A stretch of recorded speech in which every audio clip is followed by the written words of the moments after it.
Hello student, मैं हूं हृदय। एससीजी इंस्टीट्यूट से आपका बहुत बहुत स्वागत है हमारे रैंक होल्डर बैच में। और इस वीडियो में आज हम कवर करने वाले हैं बेटा चैप्टर नंबर 2, जिसका नाम है is matter around us pure. मैं आप लोगों को बता दूं कि मैथ्स की भी वीडियो आ गई है रैंक होल्डर बैच में, और हमने जो है चैप्टर नंबर 1 भी कवर कर दिया है 2 पार्ट्स में। ठीक है, तो अगर आप देखना चाहते हैं तो नीचे डिस्क्रिप्शन बॉक्स में उसका लिंक देख सकते हैं रैंक होल्डर बैच का। वहां से आपको प्रॉपर वीडियो मिल जाएंगी। और मैथ की जो है वो शिप्रा मैडम बना रही हैं, तो आप वहां से भी वीडियो देख सकते हैं मैथ्स की। ठीक है, क्लास 9th के लिए। तो आज चैप्टर को शुरू करते हैं। पहला जो टॉपिक है बेटा इस चैप्टर का, दैट इज मिक्सचर। तो मिक्सचर क्या होता है सबसे पहले हम ये समझेंगे।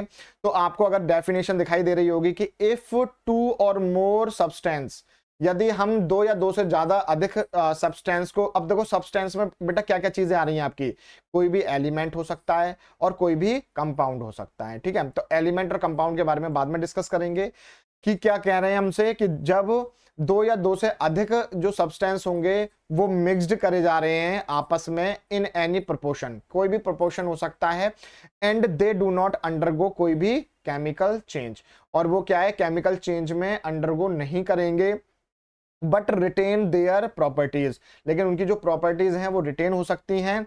ऐसी चीजों को या फिर ऐसे सब्सटेंस को हम क्या बोलते हैं बेटा, मिक्सचर बोलते हैं। ठीक है, जैसे कि आप लोग स्क्रीन पर देख पा रहे होंगे, मैंने एक पिक्चर डाली हुई है और इसमें मैंने बताया हुआ है कि जो शुगर है वो आप पानी में उसको क्या कर रहे हैं बेटा, डिसॉल्व कर रहे हैं। मैंने वाटर ले रखा है, ठीक है, एक बाउल में, और मैंने इसमें क्या डाल दी है बेटा, शुगर डाल दी है। ठीक है, तो ये चीज क्या बना रहे हैं बेटा, एक तरह से शुगर सॉल्यूशन बना रहे हैं। ठीक है, तो इस तरह से आप मिक्सचर को समझ सकते हैं कि हमने कोई भी दो चीजें मिलाई और उसने क्या करा, एक सॉल्यूशन बना दिया आपका। ठीक है, नेक्स्ट चलते हैं बेटा कि जो मिक्सचर था उसके कुछ टाइप्स होते हैं। तो क्वेश्चन बेटा आपका ये भी बन सकता है जनरली कि टाइप ऑफ मिक्सचर।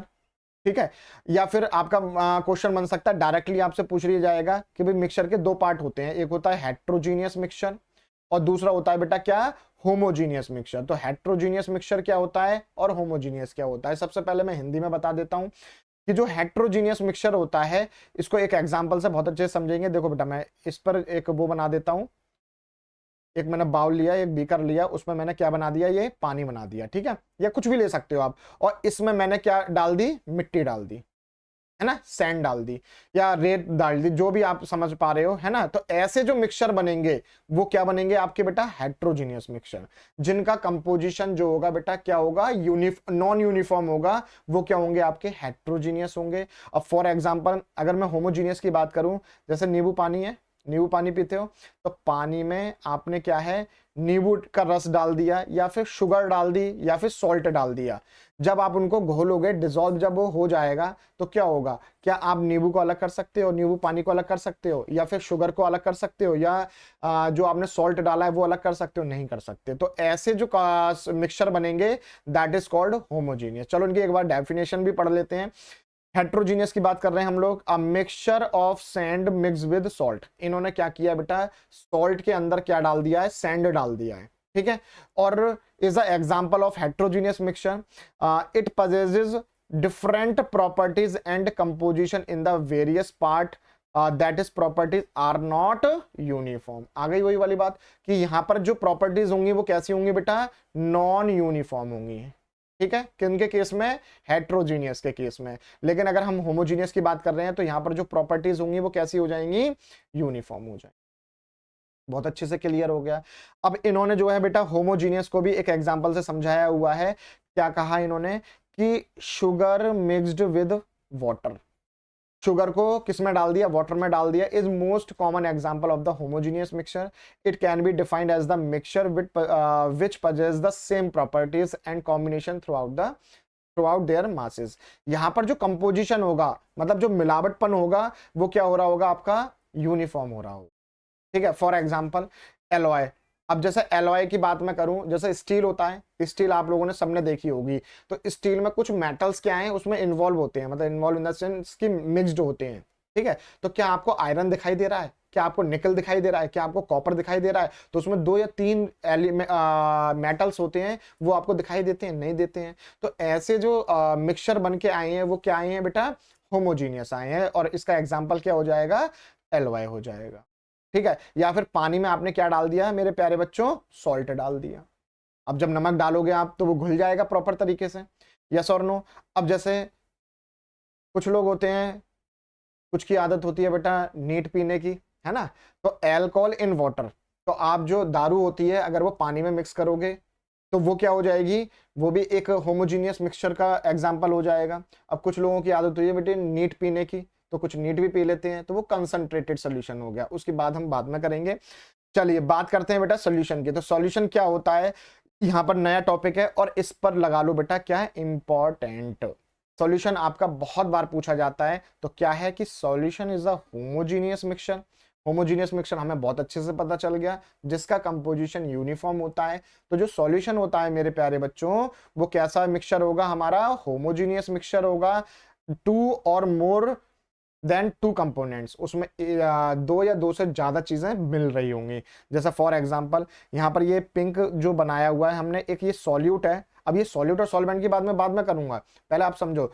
सॉल्यूट को और सॉल्वेंट को मैंने मिक्स किया तो एक नई चीज बन के आई, जिसका नाम हमने क्या दे दिया बेटा, सॉल्यूशन दे दिया। और इसके जो पार्टिकल्स होंगे मेरे प्यारे बच्चों, वो कितने होते हैं, 1 nm। nm का मतलब होता है नैनोमीटर। क्या होगा बेटा, नैनोमीटर। 1 नैनोमीटर से छोटे पार्टिकल्स होते हैं जो कि हम नेक्ड आई से नहीं देख सकते। ठीक है, जब हम इसकी प्रॉपर्टीज पढ़ेंगे तब डिस्कस करेंगे। ठीक है, अभी हमने बात करी बेटा सॉल्यूट और सॉल्वेंट की, है ना। तो सॉल्यूट क्या है और सॉल्वेंट क्या है वो भी डिस्कस करते हैं। तो सॉल्यूट क्या होगा मेरे प्यारे बच्चों की, in a solution the substance which dissolve to obtain a solution. जो डिसॉल्व हो रहा है, जो घुल रहा है, वो आपका क्या कहलाया जाएगा, सॉल्यूट कहलाया जाएगा। बहुत बढ़िया। अब जैसे इसको भी एक एग्जांपल से समझते हैं, मैं ऊपर समझा देता हूं। यहां पर जैसे मैंने एक क्या किया बेटा, एक बीकर लिया और उसमें डाल दिया क्या, पानी।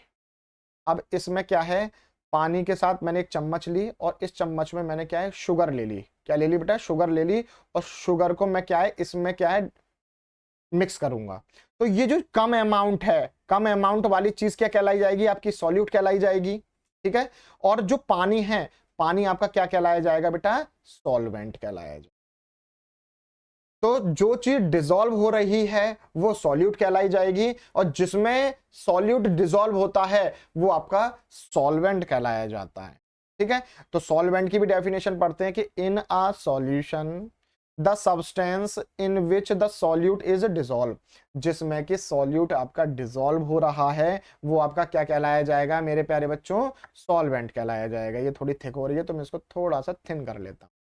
फॉर एग्जाम्पल, एग्जाम्पल क्या है, when sugar is dissolve in water, मैंने आपको ऊपर बता ही दिया है। To obtain the solution, sugar is solute. देखो क्या कहा इन्होंने, शुगर जो है वो सॉल्यूट है और वाटर क्या है इसमें, सॉल्वेंट है। तो यहाँ पर हमने बहुत अच्छे से एग्जाम्पल आपको दिखाया हुआ है पिक्चर के माध्यम से, कि हमने एक सॉल्यूट लिया और उसको क्या है, एक सॉल्वेंट में डाल दिया, तो आपके पास ऐसा कोई सॉल्यूशन बन के तैयार हो गया। बहुत अच्छे से दोबारा से एक्सप्लेन कर देता हूं। जो चीज डिसॉल्व होती है, जो चीज घुलती है, वो क्या कहलाई जाएगी, आपकी सॉल्यूट। और जिसमें डिसॉल्व हो रहा है सॉल्यूट, वो सॉल्वेंट कहलाया जाएगा। और इन दोनों को मिलाकर क्या बनता है मेरे प्यारे बच्चों, सॉल्यूशन बनता है। ठीक है, अब देखो मैंने सॉल्यूशन टॉपिक जो है आपको इंपॉर्टेंट तो बोला ही था, लेकिन इसकी प्रॉपर्टीज भी बेटा बहुत ही ज्यादा इंपॉर्टेंट है। तो प्रॉपर्टीज क्या है, प्रॉपर्टीज पढ़ लेते हैं। तो पहली प्रॉपर्टी ये रही आपकी कि a solution is a homogeneous mixture. चलो ये तो हमें पता है। ठीक है, पहली प्रॉपर्टीज हो गई। दूसरी प्रॉपर्टी है क्या बेटा, कि particle of the solution are smaller than 1 nm। 1 nm का मतलब क्या हो गया, 1 नैनोमीटर। 1 नैनोमीटर में कितने होते हैं, 10⁻⁹ मीटर। इसका मतलब क्या हुआ कि इसके जो पार्टिकल्स हैं सॉल्यूशन के, वो 10⁻⁹ मीटर के साइज के होते हैं। ठीक है, इनका डायमीटर जो है वो इतना होता है। So they can not be seen by the naked eyes, और हम इनको बेटा अपनी नंगी आंखों से नहीं देख सकते, नेक्ड आई से नहीं देख सकते। अब बात करते हैं बेटा, because of very small particle size, जैसा कि इनका बहुत ज्यादा छोटा पार्टिकल, जो पार्टिकल्स होते हैं उनका साइज जो है बहुत ज्यादा छोटा होता है, तो they do not scatter a beam of light. अब इसको ना गहराई से समझने की कोशिश करते हैं। मान लो मैंने एक सॉल्यूशन बनाया और उसमें जो है मैंने क्या डाल दी बेटा, लाइट डाली। ठीक है, अब मैं जैसे ही इसमें लाइट डालूंगा तो वो क्या होगी, आर पार निकल जाएगी, बिल्कुल जैसे आई है वैसे ही निकल जाएगी। क्यों निकल जाएगी, क्योंकि इसके पार्टिकल बहुत ज्यादा छोटे हैं। अगर पार्टिकल बड़े होते तो लाइट इनसे टकराती और क्या हो जाती, स्कैटर हो जाती, मतलब फैल जाती। लेकिन पार्टिकल तो बहुत छोटे हैं तो ये आर पार हो जाएगी। यस और नो। तो the path of light is not visible in the solution, तो वो विजिबल नहीं होती है सॉल्यूशन के अंदर। आपके पास जो लास्ट प्रॉपर्टी है वो क्या है कि the solute particle can not be separated from the mixture by the process of filtration.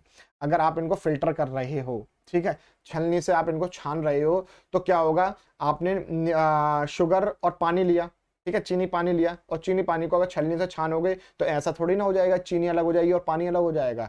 तो आप इनको फिल्टर प्रोसेस से अलग नहीं कर सकते, ठीक है। The solute particle do not settle down when undisturb. जब हम इनको, जैसे मान लो मैंने यहाँ पर ना एक वो बना रखा है, क्या बना दिया बेटा, चीनी पानी का घोल बना दिया है, मतलब सॉल्यूशन बना दिया है। अगर आप इसको 2 या 4 घंटे के लिए छोड़ देते हो तो ऐसा नहीं होगा कि चीनी नीचे बैठ जाएगी, चीनी घुल गई है तो घुल ही रहेगी, जिद्दी है वो नहीं अलग होगी। आ रही है बात समझ में। तो ये थी आपकी सॉल्यूशन की प्रॉपर्टीज। नेक्स्ट टॉपिक बहुत ज्यादा इंपॉर्टेंट है, और इस वाले टॉपिक से जो है बेटा आपके न्यूमेरिकल भी बनते हैं। तो न्यूमेरिकल के लिए मैं यहाँ पर इंपॉर्टेंट लगा रहा हूँ, और यही बिल्कुल सेम चीज आप क्लास 11th में पढ़ोगे अगर आप साइंस लेते हो तो, ठीक है। तो क्या है कंसंट्रेशन ऑफ सॉल्यूशन। तो यहां पर कंसंट्रेशन, हम किसी भी सॉल्यूशन की कंसंट्रेशन फाइंड आउट कर रहे हैं। अब देखो कंसंट्रेशन का मतलब क्या हुआ, जैसे कि मैं आपको आपकी लैंग्वेज में बहुत अच्छे से समझाऊंगा कि जैसे मैंने क्या किया बेटा, एक कप लिया और उसमें डाल दी क्या बेटा, दारू। क्या डाल दी, दारू, ठीक है। अब जब मैं इसमें दारू डालूंगा, ठीक है, बिल्कुल नई नई आई बोतल, और उसको मैंने एक ग्लास में पलट लिया, तो जो दारू होगी ना वो क्या है, आपकी कंसंट्रेटेड है। कंसंट्रेटेड का मतलब क्या है, बिल्कुल प्योर है वो, ठीक है। और जैसे ही मेरे प्यारे बच्चों में इसमें पानी डाल दूंगा तो वो क्या हो जाएगी, डाइल्यूट। क्या हो जाएगी, डाइल्यूट। डाइल्यूट का मतलब क्या हो गया है, जिसमें पानी की मात्रा हो। और कंसंट्रेटेड का मतलब क्या हो गया है, जिसमें क्या हो बेटा कि जो आपका सॉल्वेंट है या कह लो दारू जो है उसकी कंसंट्रेशन ज्यादा है, ठीक है। तो सॉल्यूशन के अंदर हम कंसंट्रेशन कैसे फाइंड आउट करते हैं, तो उसके तरीके हैं हमारे पास 3। तो पहला जो तरीका है बेटा वो है मास by mass percentage of solution, ठीक है। तो इसका जो फॉर्मूला होता है वो होता है बेटा मास ऑफ सॉल्यूट। अब सॉल्यूट क्या होगा, जो कम अमाउंट में प्रेजेंट होगा, जो डिसॉल्व होगा, अपॉन में total mass of solution, into में क्या हो जाएगा, 100 हो जाएगा। अगर आपसे 2-3 चीजें दे रखी होंगी तो आपको मास ऑफ सॉल्यूट दे रखा होगा और मास ऑफ सॉल्यूशन दे रखा होगा, इनटू 100 कर दोगे तो आपको क्या मिल जाएगा बेटा, mass by mass percentage of solution मिल जाएगा। दूसरा है आपके पास मास बाय वॉल्यूम। क्या लिखा हुआ है बेटा, मास बाय वॉल्यूम। इसका फॉर्मूला क्या हो जाएगा कि मास ऑफ सॉल्यूट, ठीक है, और अपॉन में क्या हो जाएगा, मास ऑफ सॉल्यूशन इनटू में 100। तो आप इस तरह से भी निकाल सकते हो। थर्ड है, अगर किसी भी बच्चे ने कोई भी बियर की बोतल, या फिर देखो बेटा कितनी अच्छी बन गई है ना, एकदम जबरदस्त, बिल्कुल बियर की बोतल लग रही है।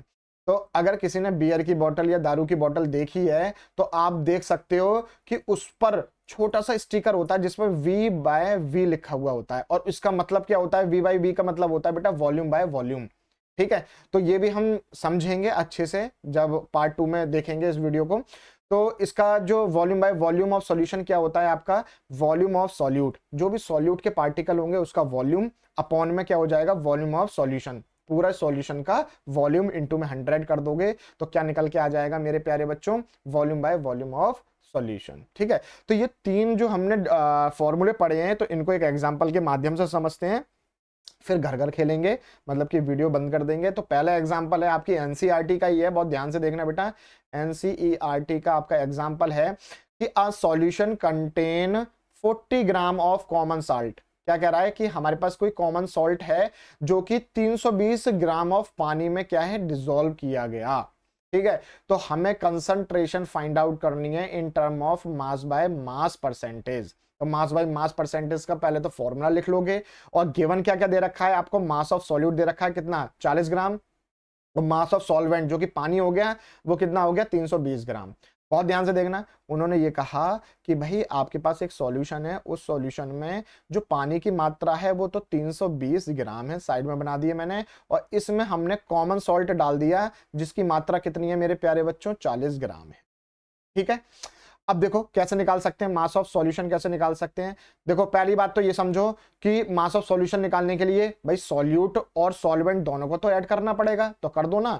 Solute, mass of solute add कर दिया, प्लस में मास ऑफ सॉल्वेंट ऐड कर दिया, तो 40 प्लस 320 कितना हो गया मेरे बच्चों, 360 हो गया। ठीक है, अब क्या निकालना है, मास परसेंटेज ऑफ सॉल्यूशन निकालना है आपको। तो फॉर्मूला क्या था, अभी ऊपर पढ़ा था हमने, मास ऑफ सॉल्यूट अपॉन में मास ऑफ सॉल्यूशन इनटू में 100। तो मास ऑफ सॉल्यूट कितना है आपके पास, 40 है, तो 40 अपॉन में मास ऑफ सॉल्यूशन कितना निकाला था, 360 इंटू में 100। ये बेटा सही से नहीं लिख पाया था, तो मैं यहां पर लिख के दिखा देता हूं कि 40 अपॉन में 360 इंटू में 100, ये ऐसे लिखा हुआ है। एक जीरो से एक जीरो कैंसिल आउट हो जाएगा।